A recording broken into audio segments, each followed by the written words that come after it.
Thank you. Thank you. Right, who's next? Mr. McGregor.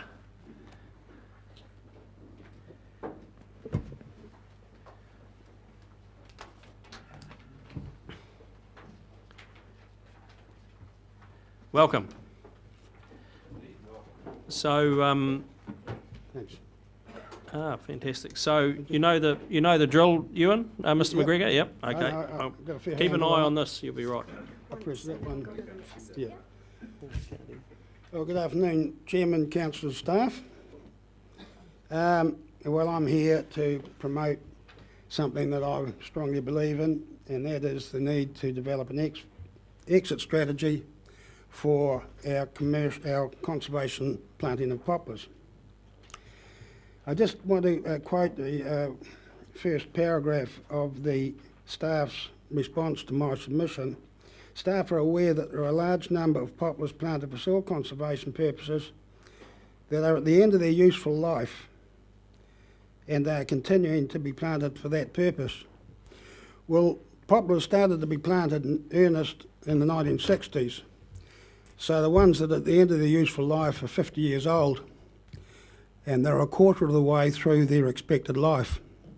The FRIMLEY poplar's about 150 years old, and if it's not cut down, well, it will be because it will possibly fall on people that are in the park, it could stand for at least another 50 years. That's 200 years. So we're talking about conservation planting poplars that have never been managed, that are at the end of their useful life after 50 years. It goes on to say, however, these trees are generally space planted on steep hill country, and therefore the logics of silviculture and then harvest are difficult and costly. Well, I reject that completely. You can drive to most of these poplars on a farm bike or close to them and carry a pruning saw and a ladder and carry out silviculture on them. Harvesting might be a little more difficult, and certainly if they're allowed to develop into massive hoary trees, it'll be very difficult. But if you look at the technology of logging today, it's incredible where machinery can go to the tree, grab it, cut it, back off down a steep hill and leave it where it can be taken by a logger. So I reject that, and I see it nothing more as an excuse to do nothing. And that is unacceptable to me, and I believe it should be unacceptable to this council. The thought of these trees being 100 plus years old, unmanaged, over our landscape terrifies me. And I want it to terrify you. No, I think there we go. These are my concerns. The inevitable problem of past their used by date poplars and denigrating the landscape, and a lost commercial opportunity. The challenge is to manage the tree to maximum wood quality, just like we do with our radiata pine, and explore and develop markets. This is the warning for me, the FRIMLEY poplar. It's a massive tree, and that's replicated, will be replicated if we do nothing, 1 million times over the Hawke's Bay landscape. Done by subsidised encouragement by the regional council, and if we carry on just putting them in the ground and doing nothing, and this is a considered statement, I consider that to be the most visionless act of governance that I know of in Hawke's Bay history. In 1994, because I was concerned about this, I took a Winston Churchill Memorial Fellowship, and I got a little bit of help of $1,000 from the Hawke's Bay Regional Council. I wasn't a member of it then, to observe poplar utilisation in North America and Europe. This further excited my interest in silvopastoralism using poplar. Silvopastoralism is actually a term I brought back. I'd never seen it used in New Zealand, and it is the combination of timber production over productive pasture over the same piece of land. And poplar is the only species that lends itself to it under our conditions, where you're grazing livestock, because you can propagate the tree from a pole. This is a poplar mill I visited in the Po Valley in Italy. Only poplar used, and all output is processed board of some kind. Everything that went into it was poplar. It ranged from clear wood logs to low quality logs to chips, to branches as thick as my thumb. And everything that came out was a processed board, perhaps with a veneer on it, just like this sort of thing, used for internal construction. Would this guy be interested in establishing a business here? Well, I have no idea. No one's ever bothered to ask him. This is a veneer mill, boutique mill in the UK, making veneers for punnets for food. And China has the largest plantation estate in the world, much as poplar. And it's well short of meeting its rapidly growing requirements. Only Japan is a bigger importer of wood, and it's about to be overtaken by China.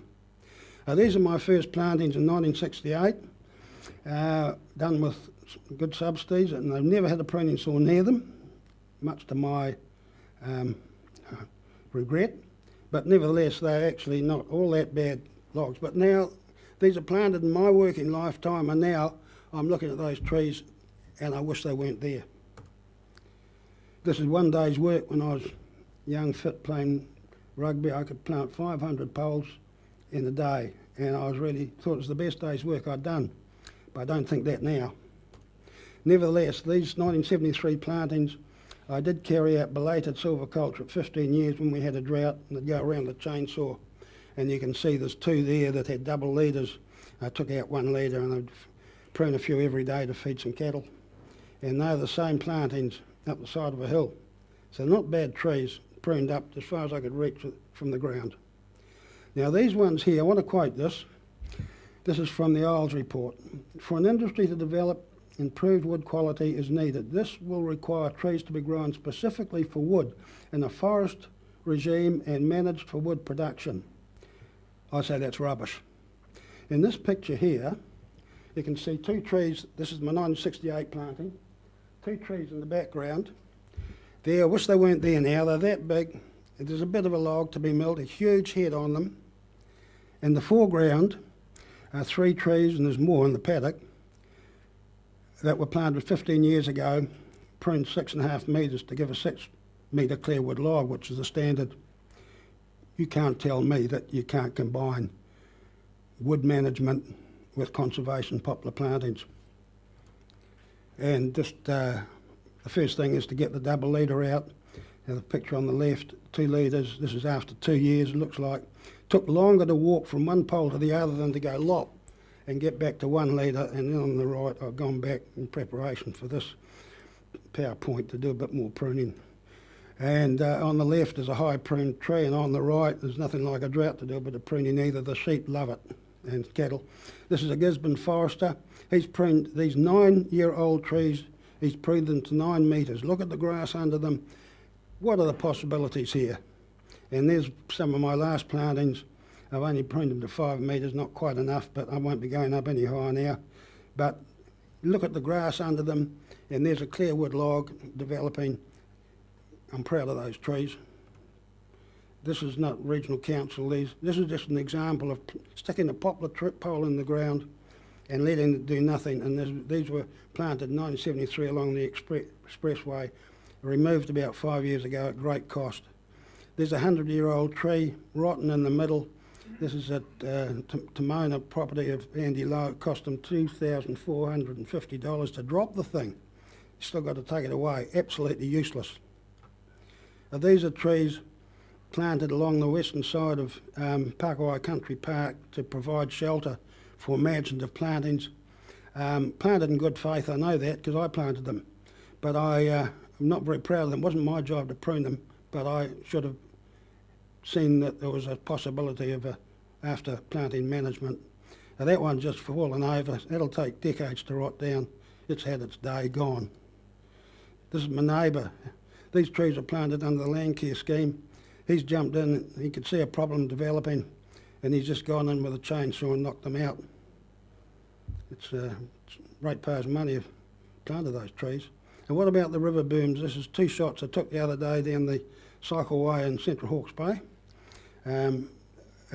This is ideal land for poplars, and there's 2 cases where they seem to have planted trial plots. Neither of them been pruned, but they're not bad trees. There's there, I didn't realise I could use that. And and another plot of a different species there, not pruned, but what are the possibilities if you could commercialise poplars? They're easily extracted, and this is my last photograph.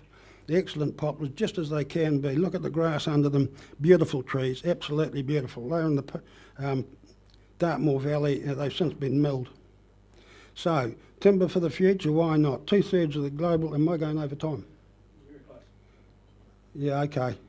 Well, we've got great opportunities here, and I advocate some kind of a task force that brings together soil conservators, timber industry, researchers, and trade promoters. Thank you, Mr. McGregor. Fantastic presentation. Thank you for your submission and your presentation, but you're out of time. So Yeah, okay.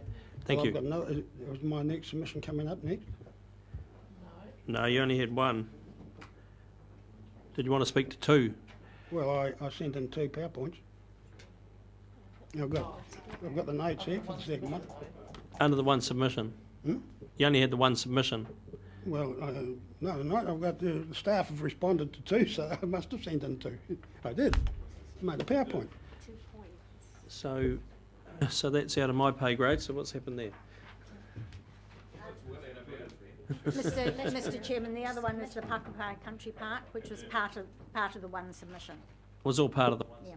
Yeah. We're out of time. I'm sorry, Mr. McGregor. Well, out of time for the next submission. No, well, there's a program to meet, and the other next submitter's here, ready to go. So, if that's an issue at our end, well, I won't be coming back. Can we have the second PowerPoint? Are we able to make use of that at our own leisure? All right, well, I'm disappointed. I'll add notes to it if you're going to. I would like to have spoken to it. Okay. Thank you. Right. There's some confusion there, but let's move on. Okay, WOW Incorporated, Ms. Redstone, who I saw come in.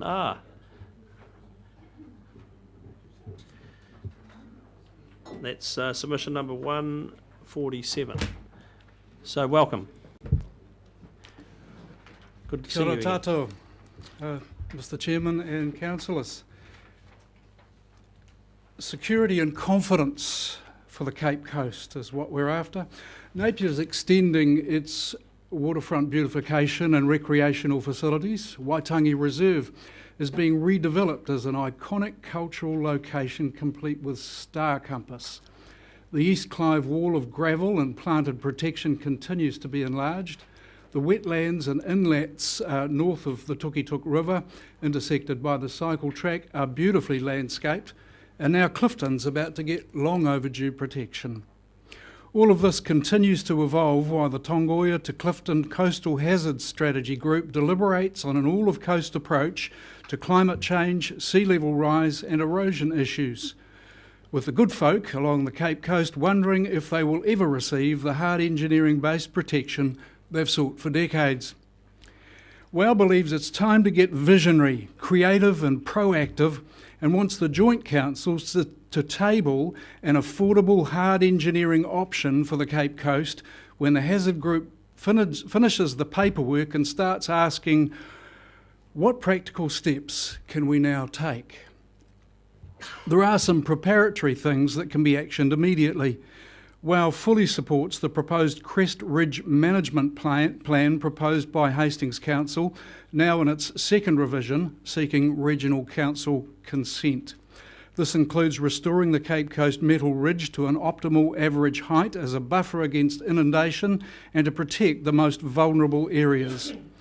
Under the guise of drainage management, a small attempt was made to protect the lagoon after Cyclone Pam, but little else has been done. Part of the 1998 TUKITUKI groin consent, current until 2033, had Regional Council assuring it would re-establish the vegetation barrier by replanting the beach crest with a suitable coastal species such as NEIGHBOUR to assist with stabilisation. Once the crest has been restored, WOW would like to see an annual crest maintenance program, including planting on the landward side south of the river with suitable vegetation. Seen as part of the Hastings Reserve Management Plan, this will help to fill an obvious gap in enhancing the coastal environment on the southern side of the Tukituki River. This work should be viewed as an essential part of the duty of care owed by both councils to this much neglected community. Rather than waiting for the outcome of this coastal strategy, we urge the Regional Council to proactively support and enable this work to go ahead as soon as possible. Hey, gravel is a real issue. There's only so much of it, and so much has been on-sold to from our beaches and rivers to build Hawke's Bay into the amazing region that it's become. No one begrudges that unless there are, in council speak, unintended consequences. These have been amply and specifically detailed through numerous reports over recent decades, despite the suggestion there's not yet enough evidence. Winstone's Awatoto extractions, 2.4 million cubic metres since 1943, according to your own figures, has had a direct impact on erosion along the Cape Coast. This extraction that takes away from the coastal replenishment without putting anything back needs to stop, as it's now a social, moral and environmental issue that impacts on our sense of well-being, security and confidence in the future. WOW encourages the Regional Council and Winstones to do the right thing before May next year by relegating shingle mining to alternative locations. We also need to be sharply aware that another source of shingle, perhaps the most important one, the Tukituki river flow, could be significantly impacted by the building of the Ruataniwha Dam. The river allegedly brings about 28,000 cubic metres into the bay annually. That's nearly the same amount taken by Awatoto, and that's after all the other extractions along the river have taken place, that 28,000 cubic metres reaching the coast. It seems minor, the amount, 3,400 cubic metres that's planned to cover the potential loss of nourishment if indeed the dam goes ahead. We urgently require this to be re-evaluated so that we know that impact and we know that the consequences are looked out for. All right. Okay, groin field options. In 1998, the Regional Council proposed 3 groins south of the Tukituki river mouth. The current groin presumably worked so well the others were not required. It's time to reconsider additional groins to protect the parts of Hamoana Beach that have been hit hardest by erosion over the past 4 decades. In 2009, the Joint Councils proposed 13 groins at a horrific $18 million plus, much of which was to be recovered by a targeted rate on the local community. Officials later admitted they never expected it to go ahead. WOW, a volunteer community group's been working on this case for 7 years, believing it could find a more affordable solution. It's worked with a third-party engineering expert, met regularly with council officers and engineers, paid for designs and multiple adjustments based on changing requirements, and presented at most annual plan hearings to try and assist in this process. Rather than seeing our efforts as a positive contribution, it has at times felt like we were being treated as the enemy by some who we were supposed to be working with, or at least an annoying irritation in your undergarments. We want to change that. Our mandate representing the Cape Coast as an advocate for protection and future planning has again been reconfirmed through a survey of residents. We are now, however, shifting our focus from the previously thankless task to placing full responsibility back where it belongs with our local councils. The groin at the Tukituki River is a good start. It protects about 600 metres of beach as it was intended to do. It's time to finish the job and give the residents and visitors to the Cape Coast confidence and security for the next 30 years or so while this is still achievable. The Hazards Group has said on several occasions it would welcome a groin field proposal as a starting point for further discussions. Just to remind Council, the main intended effect of the original proposed groins was to build up shingle on Hamoana Beach to counter the process of coastal erosion. This was to benefit the Hamoana community insofar as it would rectify shoreline erosion along the main beach and reduce the likelihood of flooding caused by the waves spilling over the beach and into the domain. In 2016, we would add the Hamoana wetlands and lagoon and the Cape View corner as being under threat and deserving the same treatment which was at the time unanimously supported. So why don't both councils go back to the drawing board and agree on an affordable basic solution, possibly replicating the simple, quotes, straight line of concrete and boulders from which the Tukituki groin was made, and at the same time it cost around $200,000 with backfill coming direct from the river mouth. I know with inflation that's probably a bit more today. Everything's on pause until the coastal strategy is complete and the action plans begin, which could be another 2 years at least. So why not give the hazards group something practical and visionary to consider other than the default settings of managed retreat or shifting hazard lines? Anything that does the job and doesn't place the majority of the cost back on the local community will be welcomed. So to restate our case, crest management and restoration, an end to Awatoto extraction, and investigate a Tukituk style groin field. WOW entrusts you with our heritage and our future, and will remain a vocal advocate for those who rely on their local councils to act in their best interests. Leadership and advocacy for the future of the Cape Coast is needed now. Thank you, and apologies for not introducing at the start, Mr Newman. Keith Newman, those that have not met Mr Newman. Okay, questions? Anyone got any questions they'd like to ask? Councillor Belvin. I thought that the Awatoto extraction is definitely to end in the coming years.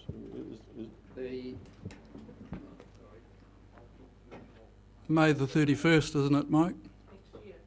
The resource consent expires on May the 31st next year. You know, there's nothing stopping Winston's applying for another consent. So they are legally obliged to. If they do apply for another consent, we have to process it. So it's in their hands, really. But it does, the current one does expire on 31st of May.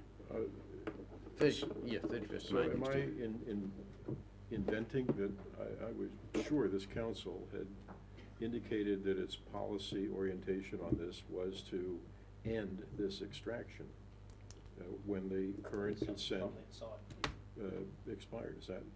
That's the objective. That's correct. I mean, I think Winstones, if I'm trying to recall, had applied for a 35-year consent, and we granted it for 10 to allow them exactly that, to be able to phase out their operations from that site. Well, we're out of time, actually. Thank you very much. And good to see you here again, Mr Newman. We will be processing all the submissions tomorrow at a hearing resuming at 11 a.m. So, thank you. Okay, next is Mr Chris Ryan, who I think is here. There he is.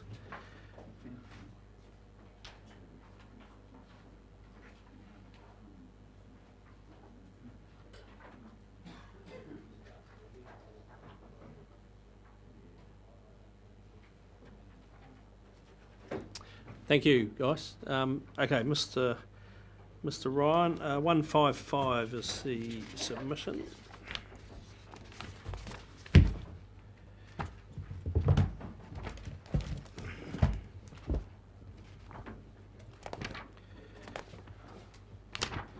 So 10 minutes, Mr Ryan, starting now, and welcome. Mr Chairman, councillors, I'm not feeling my best today, so I do apologise in advance if I suddenly fall off my chair, but I've kept a bright red sweater on so somebody can find me. But you already have my submission. I'm not going to read through it. There's just one or two points I want to make. But, Mr Chairman, I'm not sure what the story is about comments from your officers about one or two things I've mentioned in my submission. I've never sort of been in this position before where I get some comments about something. So would you like someone to comment on the comments? Is Yes, that what I'm please. hearing? Mr. Ady? Because I think anybody reading them would not have a clue what they mean, apart possibly from me.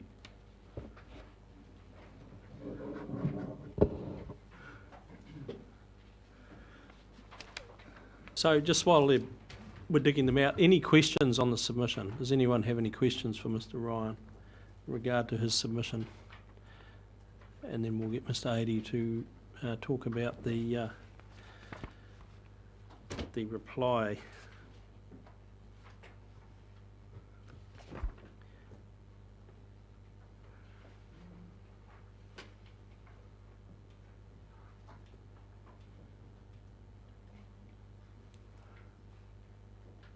Very well presented submission with years of practice, I may add, Mr. Ryan. Thank you, Mr. Chairman. So you've obviously been clear enough, no one has any questions. So Mr. Adey, have you got, we're just pulling up that response.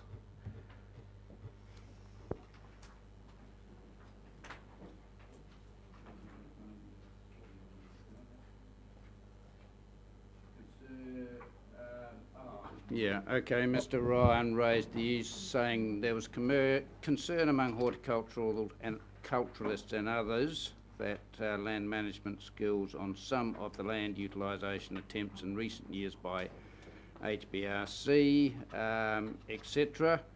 You know, those forests are now in place and growing, so to go back and reflect on those is really not possible. But it would be fair to say in the comments that some of those, there are a lot of trial work associated with those, and they will either show some of those plantings will be or won't be suitable for expanding into other hill country sites. So yes, there are trials, but sort of working backwards from now from planted trees is not really an option. So, can I ask a question though? And there is a question arising for me out of this: the indecent haste in rushing into planting 80 plus hectares of manuka without adequate consultation. Can you sort of describe what? Well, there's sort of hidden questions behind all those Right. items I've listed, obviously. Right. And I think it would be interesting to get the full picture on all of them, which we have never had.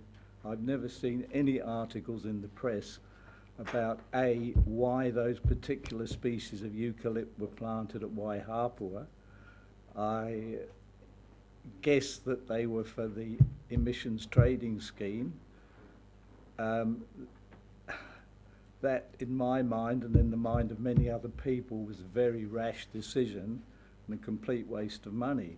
Because basically, if you're going to plant a tree, you need to plant a tree that has some use, not because it may have some value as an emission trading thing, which in hindsight, of course, has been a complete waste of money.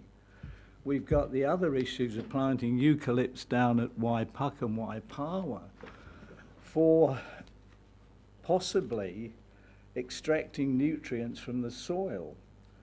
Now, the problem is you can't use many eucalypts for that job. A lot of those eucalypts would be totally useless for extracting water. They would die. Eucs are like any other tree. Some will tolerate water, some won't. To say that the eucalypts were planted to extract water from the sewage ponds was okay in theory, but it only works when the ground is dry. So again, in hindsight, was not that a waste of money? And so on and so forth with these other things I've raised. I can understand the problem with the Lake Tutira. Great plans were drawn up in the 1970s for cleaning that lake up. It involved a lot of plantings of the wetlands further north and plantings around the lake.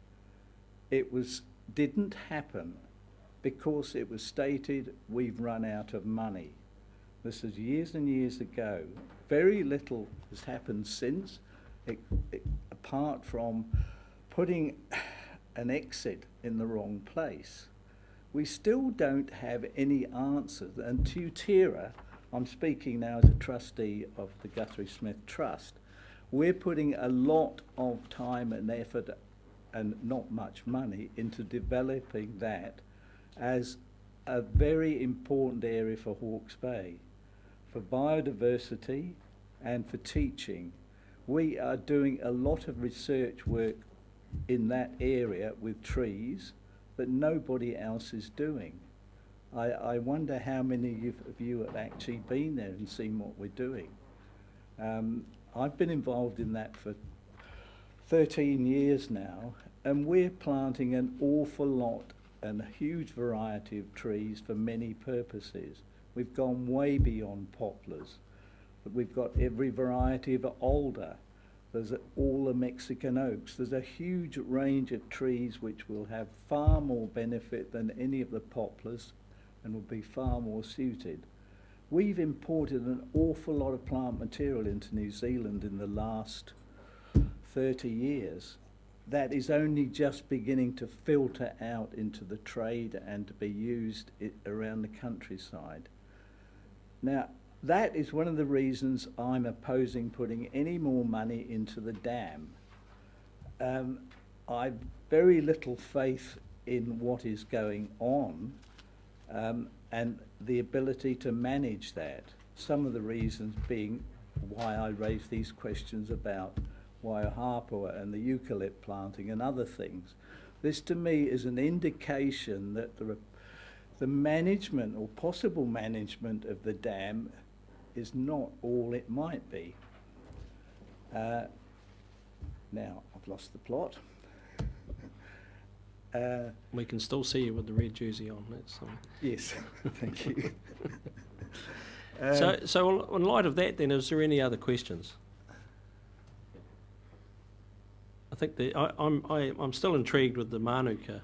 Yeah, well, Do you not Mānuka think that that's a future cheaply established, large scale income generating opportunity? Yeah, I've read all the books printed that have been published on Mānuka recently, but it's not just a question of planting Mānuka, as you realise. The bigger question is feeding the bees for the rest of the year, the problem of spreading disease, the piracy going on stealing other people's plots where they've had their hives for years. There's murder and mayhem going on in the bee industry. They do not have a proper setup to deal with these sort of issues. From questions I asked at the bee seminar here, which you helped organise, there was no indication to me that you planted the best potential high UMF stock, which is crucial to getting the best quality honey. There is low-grade honey, which I saw in Melbourne Airport a few months ago at $50 per 500 grams. The top quality honey was $550 a gram. So the money is to be made in the top quality stock. I am not sure that you have the top quality stock planted out at Tutira. Thank you. Thank you for elaborating on that. We're out of time, Mr. Ryan, but thank you for your submission and thank you very much for presenting, and we'll be dealing with all submissions tomorrow with the hearing resuming at 11, not the advertised 9 o'clock, just to be clear. Thank you. Okay, our second worship for the day,